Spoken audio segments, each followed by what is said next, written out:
오늘 설교 제목이요, 위장된 하나님의 축복, 점 2개 찍고 고난. 조금 멋있게 보이려고 그렇게 했는데 어떤지 모르겠네요. 진짜 모습이나 생각이 드러나지 않도록 거짓으로 이렇게 꾸미는 것, 이것을 위장이라고 그러죠. 위장. 그래서 우리 잘 아는 대로 군인들이 위장복 입고 전투할 때 위장복 입고 이렇게 얼룩덜룩한 그런 거 입고 가는, 그걸 위장복이다 이렇게 얘기하죠. 하나님의 축복이 고난이라는 위장된 모습으로 우리에게 다가온다는 겁니다. 그렇다면 그리스도 안에서 겪는 고난은 나쁜 것만이 아니다, 그렇게 생각합니다. 고난을 잘 극복하면 그 안에 감춰져 있는 그 하나님의 축복을 우리가 누릴 수 있게 됩니다. 자, 고난이란 단어는 신구약 성경 66권에서요 120번 등장을 합니다. 그러니까 성경이 66권이니까 120을 66으로 약 60으로 나누면 한 각 권당 한 2번 정도씩 기록되어 있는 것이 그 에버리지잖아요. 그런데 베드로 전서에서만 15번이 나오고 있습니다. 고난이라는 단어가 베드로 전서에 15번이 등장해요. 베드로 전서가 기록될 그 당시 소아시아에 있던 성도들이 로마 정부로부터 엄청난 그런 종교적인 핍박, 박해를 당해야 했습니다. 나는 예수 믿는 사람이 아닙니다. 아니면은 나는 이제 예수를 믿지 않겠습니다 하기만 하면은 살 수 있는 길이 있는데도 불구하고 나는 예수 믿는 사람이요, 이렇게 당당히 말하면서 형틀에 묶여서 화형을 당하기도 했습니다.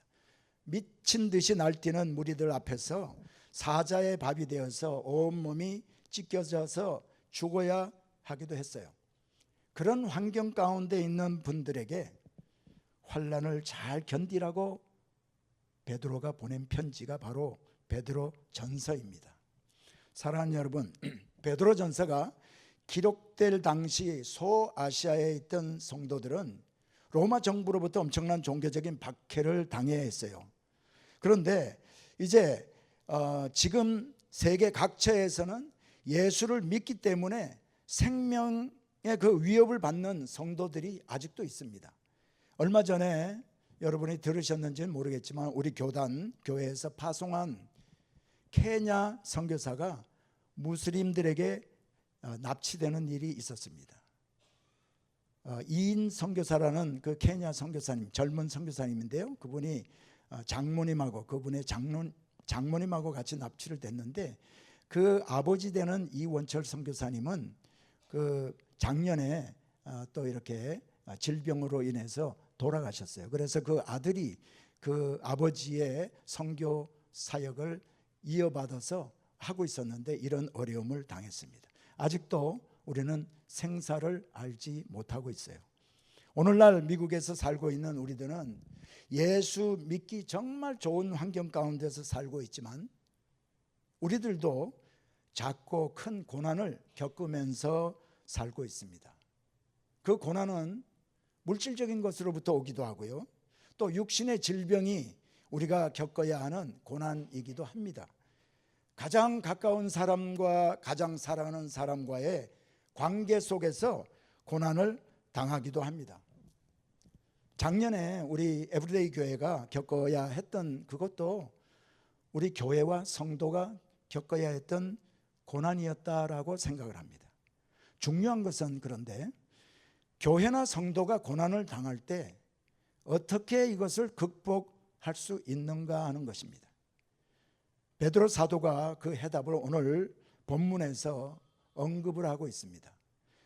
본문을 제가 이제 읽어 드리는 동안에 베드로 사도가 어떤 해답을 우리들에게 주고 있는지 한번 여러분 주의 깊게 한번 살펴보시기 바랍니다. 제가 베드로전서 4장 12절로부터 19절을 읽어 드리겠습니다. 사랑하는 자들아, 너희를 연단하려고 오는 불시험을 이상한 일 당하는 것 같이 이상히 여기지 말고 오히려 너희가 그리스도의 고난에 참여하는 것으로 즐거워하라. 이는 그의 영광을 나타내실 때에 너희로 즐거워하고 기뻐하게 하려 함이라. 너희가 그리스도의 이름으로 치욕을 당하면 복 있는 자로다. 영광의 영 곧 하나님의 영이 너희 위에 계심이라. 너희 중에 누구든지 살인이나 도적질이나 악행이나 남의 일을 간섭하는 자로 고난을 받지 말려니와 만일 그리스도인으로 고난을 받으면 부끄러워하지 말고 도리어 그 이름으로 하나님께 영광을 돌리라.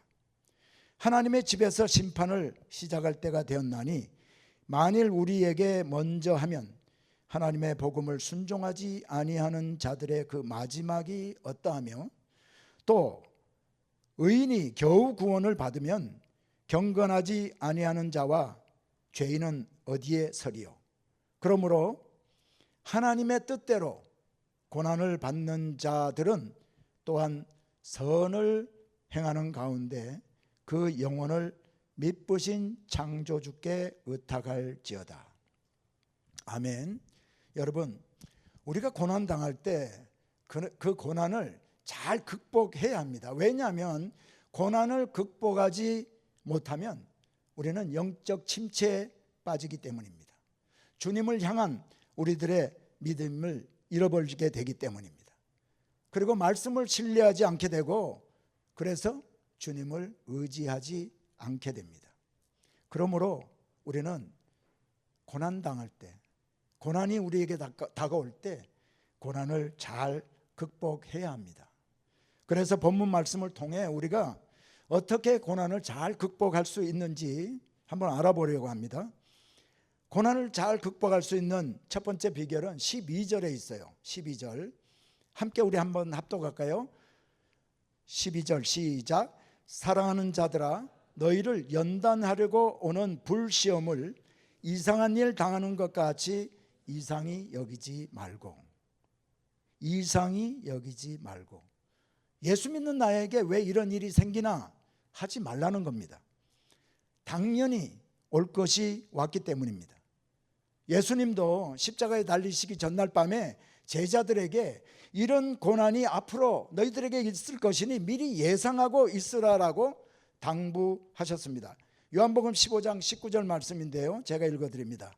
너희가 세상에 속하였으면 세상이 자기의 것을 사랑할 것이나 너희가 세상에 속한 자가 아니요 도리어 내가 너희를 세상에서 택하였기 때문에 세상이 너희를 미워하느니라.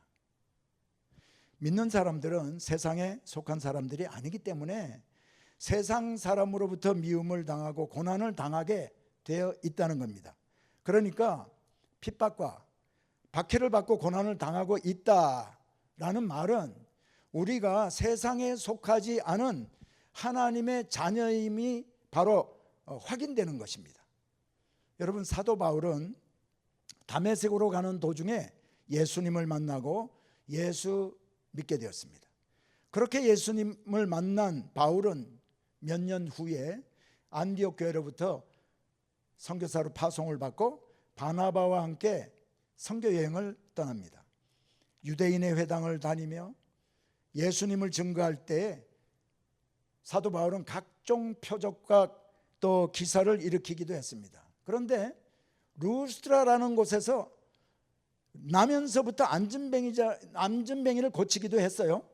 그러나 바울은 그 루스트라에서 유대인들로부터 돌로 얻어맞고 성밖에 버려지는 환난을 당합니다. 만일 우리가 선교 여행 가서 이렇게 죽을 고비를 당했다면 아마 선교 여행을 포기하고 하나님의 뜻이 아닌가 보다 하고 집으로 돌아갔을 것입니다. 그러나 바울은 포기하지 아니하고 계속해서 2차, 3차 전도 여행을 다니며 복음을 전하다가 결국은 로마에서 순교까지 하게 된 것 우리는 잘 압니다. 여러분, 무엇이 사도 바울에게 그런 힘을 주었을까요? 무슨 능력이 있었기에 어떤 능력으로 사도 바울은 포기하지 아니하고 그렇게 계속해서 복음을 전하는 선교사가 되었을까요? 고난을 당연한 것으로 여겼기 때문입니다. 이것을 사도 바울의 자신의 말을 통해서도 우리는 확인할 수가 있습니다. 사도행전 14장 21절 22절을 봅니다. 제가 또 읽어드리죠. 21절 22절. 복음을 그 성에서 전하여 많은 사람을 제자로 삼고 루스드라와 이고니온과 안디옥으로 돌아가서 제자들의 마음을 굳게 하여 이 믿음에 머물러 있으라 권하고, 또 우리가 하나님 나라에 들어가려면 많은 환난을 겪어야 할 것이라 하고, 이 사도 바울의 이 말은 우리가 하나님 나라에 들어가려면 많은 고난을 겪어야 할 것이라 한 이 말은 사도 바울이 루스드라에서 이렇게 죽을 고비를 남기고 더베라는 곳에 갔다가 다시 루스드라로 가고 안디옥과 이고니온을 다니면서 그곳에 있는 성도들에게 한 말입니다. 우리가 하나님 나라에 들어가려면 많은 환난을 겪어야 할 것이다. 사도 바울이 아들처럼 사랑하던 디모데에게도 쓴 편지에서 이렇게 얘기합니다. 그리스도 예수 안에서 경건하게 살고자 하는 자는 박해를 받으리라. 세상적으로 보면 사도 바울은 실패한 인생을 산 사람이다 할 수 있을 것입니다. 왜냐하면 로마에서 죄인의 신분으로 교수형을 당한 사람이니까요. 그러나 여러분, 바울은 그의 말씀을 통해서 지난 2000년 동안 많은 사람을 진리로 인도하고 많은 생명을 구원한 가장 성공적인 삶을 산 사람입니다. 그가 고난을 당연한 것으로 여기지 않았다면 오늘날 우리가 바라보는 사도 바울은 존재하지 않았을 것입니다. 사랑하는 성도 여러분, 예수를 잘 믿으려고 하면 우리는 어려운 일을 만나게 되어 있습니다. 많은 어려움을 만납니다. 예수님을 부인하지 않고 사는 것이 결코 그렇게 쉽지가 않습니다. 예수님은 나를 따라오려거든 자기를 부인하고 날마다 자기 십자가를 지고 나를 따라오라라고 말씀하셨습니다. 자기 부인, 자기 십자가. 여러분, 이것이 바로 우리 성도들이 주님 만나는 날 그날까지 겪어야 하는 고난입니다. 자기 부인, 자기 부인이 뭘까요? 내 고집을 버리는 겁니다. 내 논리를 버리는 겁니다. 내 경험을 버리고 내 학벌을 내려놓고 내 체면을 내려놓고 내 주장을 내려놓는 것, 이것이 바로 자기 부인이죠. 날마다 자기 십자가, 자기 십자가. 여러분, 이것은 예수 믿기 때문에 희생해야 하는 모든 것, 인내해야 되는 모든 것, 이것들이 바로 우리 성도들이 날마다 자기 십자가를 지는 일입니다. 이 예수님의 말씀은 모든 복음서에 다 기록되어 있지만은 누가는 날마다라는 그 말 한마디를 더 집어넣습니다. 한두 번 하는 것이 아니고 교회에서만 그렇게 하라는 것이 아니고 날마다 어디에서나 어느 때나 자기 십자가를 지는 것이 바로 우리에게 주어진 고난인 줄 믿습니다.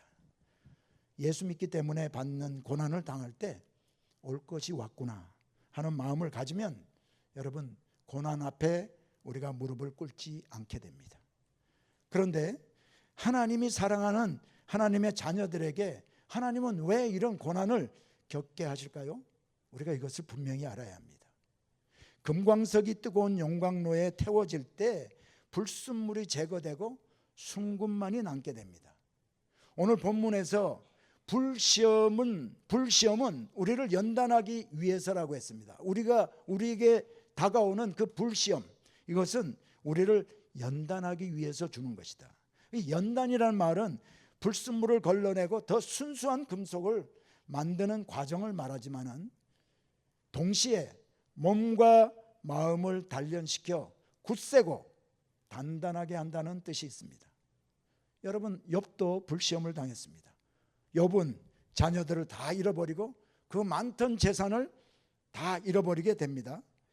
설상가상으로 온몸에 욕창이 나서 잿더미에 앉아가지고 기왓장으로 자기 몸을 벅벅 긁는 그런 신세가 되고 그의 아내마저 하나님을 욕하고 죽으라고 저주합니다.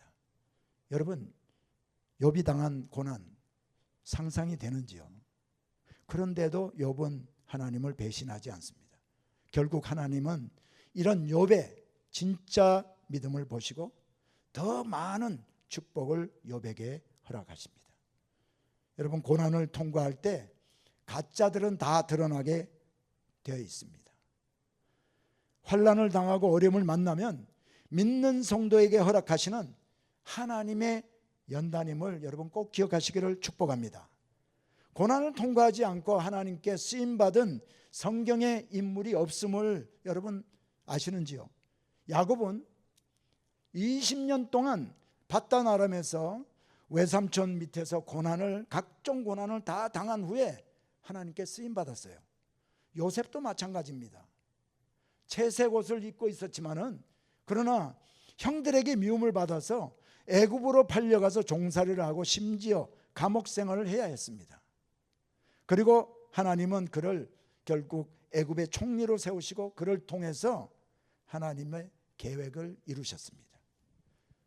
여러분, 모세도 하나님께 쓰임받기 전에 40년을 미디안 광야에서 이드로 장인의 양을 치는 목동으로 살아야 했습니다. 다윗의 삶에도 엄청난 고난이 있었습니다. 사무엘이 찾아와서 그에게 기름을 부어 지도자로 삼았습니다. 그러나 다윗은 고난을 통과하고 나서야 왕으로 세워지게 됩니다. 사울의 칼을 피해 각지를 피해 다니면서 다윗은 도망자의 삶을 살아야 했습니다. 심지어 블레셋 가드왕 아기스에게 찾아가서 그 앞에서 침을 질질 흘리는 미치광이 행세까지 해야 했습니다. 그러나 야곱, 요셉, 모세, 다윗 이들에게 공통점이 있었습니다. 고난 앞에 무너지지 않았다는 것입니다. 고난 중에도 하나님의 말씀을 붙들었고 하나님이 함께 하심을 믿었습니다.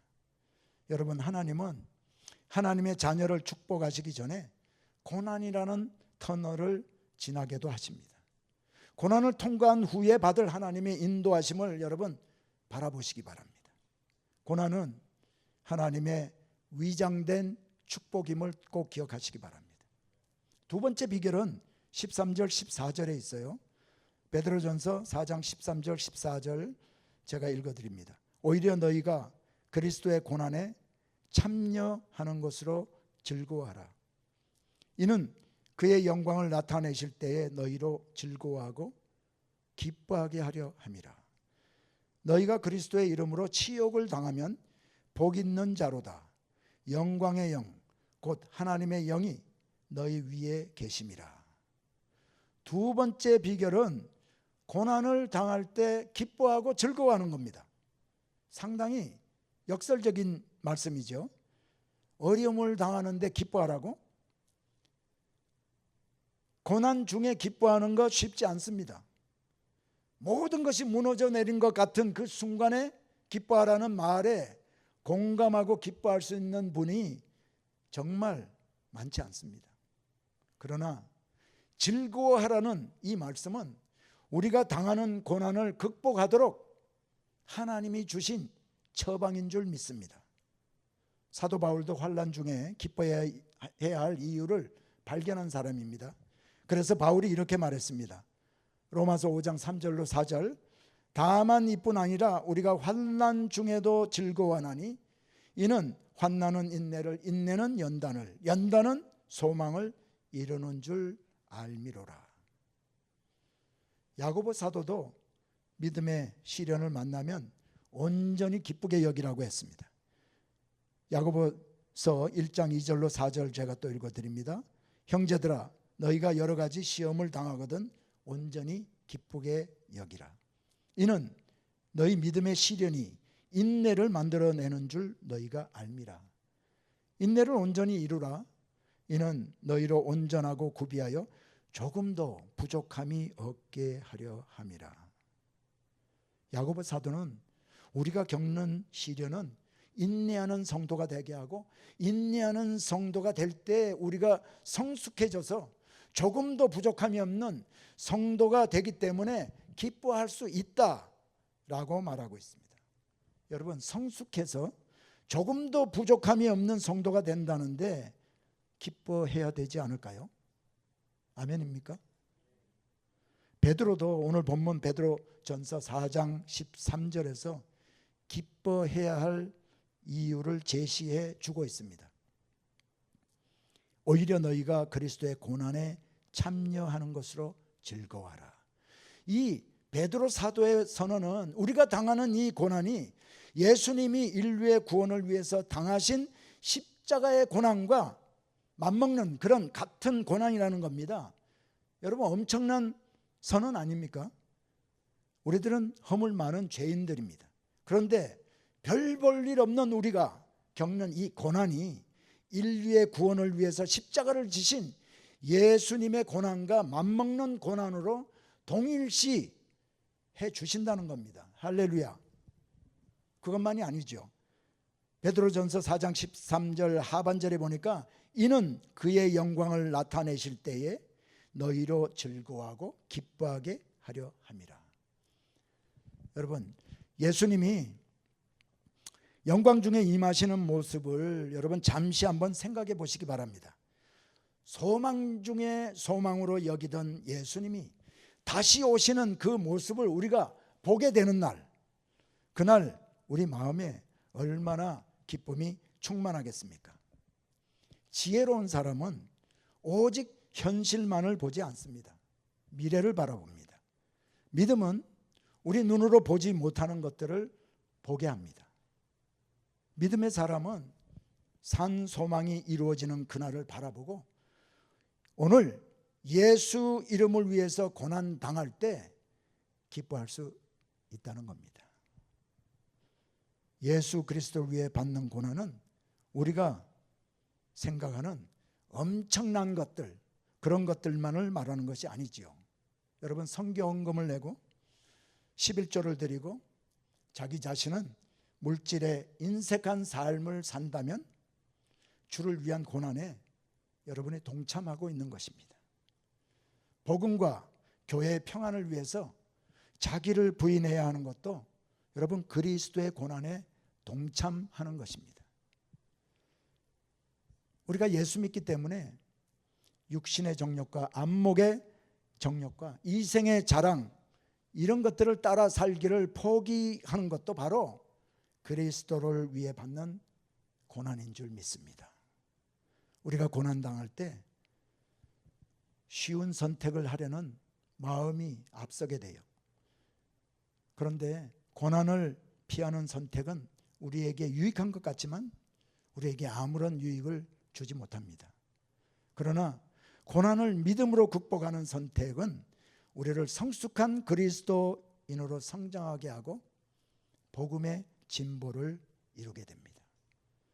고난이 주는 유익을 기억하고 오히려 기뻐하고 즐거워하는 믿음의 성도님들이 다 되시기를 축복합니다. 세 번째 비결은 내 자신을 돌아보는 겁니다. 고난을 당할 때 내 자신을 돌아보는 거예요. 내가 당하고 있는 이 고난이 오늘 본문 15절에서 베드로가 말하는 것 때문에 내가 고난당하는 것이 아닌지 우리는 확인해 볼 필요가 있습니다. 베드로전서 4장 15절 읽어드리겠습니다. 너희 중에 누구든지 살인이나 도적질이나 악행이나 남의 일을 간섭하는 자로 고난을 받지 말려니와. 여러분, 이 15절에서 말하는 것, 살인, 도적질, 악행, 남의 일 간섭, 요 네 가지를 언급했죠. 그러나 이 15절에서 말하는 것을 좀 더 구체적으로 말하면은 물리적인 폭언, 언어나 행동을 통해서 타인에게 정신적, 정서적으로 안정을 해치는 행위, 무책임한 말과 행동, 다른 사람의 시간을 의도적으로 낭비하는 것, 불의한 말과 행동, 비윤리적인 행동, 인종차별, 성차별, 나이차별, 이기적인 행동, 개인적인 정보를 무단으로 유포하는 행위, 무례한 참견, 험담을 퍼뜨리는 것, 소문을 확산시켜 타인의 평판에 해를 끼치는 행위. 그냥 제가 몇 가지만 제가 말씀을 드렸습니다. 이런 것들을 다 포함하고 있는 것이 오늘 베드로전서 4장 15절에서 얘기하는 겁니다. 이런 것 때문에는 고난을 받지 말라는 거죠. 자신의 부끄러운 말과 행위로 고난을 받으면서도 자신이 예수 믿는 사람이라는 것, 그것 하나 때문에 자신이 그리스도로 인해 고난받는 것으로 우리는 얼마든지 착각할 수 있어요. 자기가 법을 어기고 말씀에 순종하지 않음으로 받는 고난과 그리스도로 인해 받는 고난을 우리는 착각하지 말아야 합니다. 예를 들어서 자신의 교만함으로 인해서 사람들로부터 따돌림을 당하는 성도라면은 예수 믿는 사람이라 할지라도 그것은 예수로 인해서 받는 고난이 아닙니다. 자신의 잘못으로 당하는 고난입니다. 그러므로 어려움을 겪을 때, 고난이 내 앞에 닥쳐올 때 내 자신을 돌아보고 자기의 잘못으로 인해서 고난을 당하고 있다는 것이 깨달아지면 속히 회개하고 그런 행실로부터 돌아서야 합니다. 우리 하나님은 용서의 하나님, 사랑의 하나님이시죠.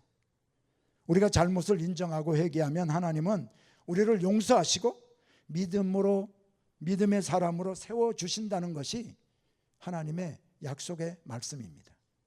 요한일서 1장 9절 우리 한번 합독했으면 좋겠습니다. 시작. 만일 우리가 우리 죄를 자백하면 그는 미쁘시고 의로우사 우리 죄를 사하시며 우리를 모든 불의에서 깨끗게 하실 것이요. 그러나 그리스도로 인한 고난을 받고 있다면 우리는 그 고난 앞에 당당해질 수 있습니다. 그리고 그리스도의 고난에 동참하고 있음을 기억하고 오히려 하나님께 감사와 영광을 돌리시기 바랍니다. 마지막 네 번째 비결은 고난을 겪을 때 자신을 온전히 하나님께 맡기는 겁니다. 하나님께 맡기는 것. 19절 말씀입니다. 베드로전서 4장 19절. 그러므로 하나님의 뜻대로 고난을 받는 자들은 또한 선을 행하는 가운데 그 영혼을 미쁘신 창조주께 의탁할지어다. 우리 성도님들도 한번 같이 읽어볼까요? 시작. 그러므로 하나님의 뜻대로 고난을 받는 자들은 또한 선을 행하는 가운데 그 영혼을 미쁘신 창조주께 의탁할지어다. 우리 자신을 창조주이신 하나님께 부탁하되 어떻게 하라고요? 선을 행하는 가운데. 누가복음 6장에 기록된 예수님의 말씀도 같은 말씀입니다. 누가복음 6장 27절 28절. 그러나 너희 듣는 자에게 내가 이르노니 너희 원수를 사랑하며 너희를 미워하는 자를 선대하며 너희를 저주하는 자를 위하여 축복하며 너희를 모욕하는 자를 위하여 기도하라. 원수를 사랑하며 미워하는 자를 선대하며 저주하는 자를 축복하며 모욕하는 자를 위해 기도하는 것, 이것이 창조주이신 하나님께 온전히 맡기며 부탁하는 사람의 모습입니다. 애매히 고난을 당하고 욕을 먹고 비방을 당한다 하더라도 상대의 행동이 우리가 선을 행하지 못하는 그 빌미가 되지 않아야 한다는 것을 가르쳐주는 말씀입니다. 아마 여러분은 짐 엘리엇이라는 선교사님에 관해서 한 번 정도는 들어보셨을 겁니다. 그는 미국 침례교회 선교사로서 명문대학교를 마치고 에콰도르에 있는 아우카 부족들에게 복음을 전하러 갔던 선교사입니다. 그런데 그가 선교 사역을 한 지 얼마 되지 않아서 그는 아우카 부족으로부터 독침의 공격을 받고 1956년에 순교했던 선교사예요. 그런데 짐 엘리엇 이 선교사님이 순교한 지 2년이 지난 후에 이 선교사님의 아내였던 엘리자베스 엘리엇은 목숨을 걸고 자기 남편을 죽였던 그 선교사를 다시 찾아갑니다. 그 아우카 부족을 다시 찾아가요. 그래서 그들과 함께 생활하면서 복음을 전했습니다.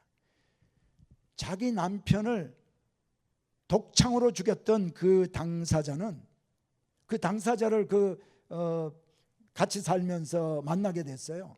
당신은 어떻게 여기 와서 이렇게 힘든 일을 하고 있습니까? 하고 질문을 했을 때 그동안 숨기고 있었던 그 사연을 전부 다 얘기를 해줬어요.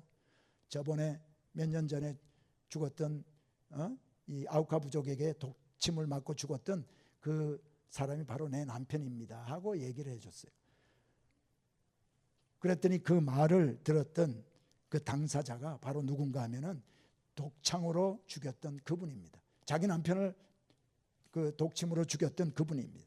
그런데 엘리자베스의 그 선한 섬김과 복음을 듣고 그분이 그 부족의 유일한 목사가 되어서 복음을 그 부족들에게 전하게 된 사람입니다. 엘리자베스 엘리엇은 고난 가운데에서도 선을 행하기로 결심함으로 많은 열매를 거두게 되었던 것입니다.